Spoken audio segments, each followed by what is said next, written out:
ഈ സമയം കൃഷ്ണമോൾ ബാലചന്ദ്രനെ കാണാനായി ഹോസ്പിറ്റലിൽ എത്തിയിരിക്കുകയാണ്. ബാലചന്ദ്രനെ കണ്ടയുടൻ തന്നെ അവൾ അറിയാതെ കരയുകയാണ്. കൃഷ്ണ ഈ സമയം ബാലനോടായി പറയുന്നു, അമ്മയ്ക്ക് സങ്കടമുണ്ട് അച്ഛനെ കാണാത്തതിൽ.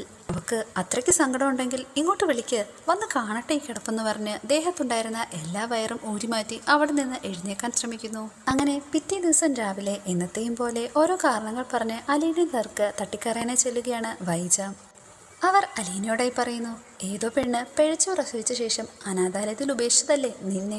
ഇത് കേൾക്കുന്ന അലീന, അപ്പോൾ അനാഥാലയത്തിൽ പ്രസവിച്ച ശേഷം ഉപേക്ഷിക്കുന്നത് സംസ്കാരമില്ലാത്തതാണെന്ന് നിങ്ങൾക്കറിയാമല്ലേ എന്ന് വൈജയോട്.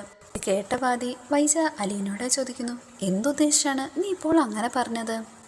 ഞാനങ്ങനെ പറയാൻ എന്തായിരിക്കും കാരണമെന്ന് നിങ്ങൾ സ്വയം ആലോചിച്ചു നോക്കാനായി വൈജയോട് അലീനെ ആവശ്യപ്പെടുന്നു.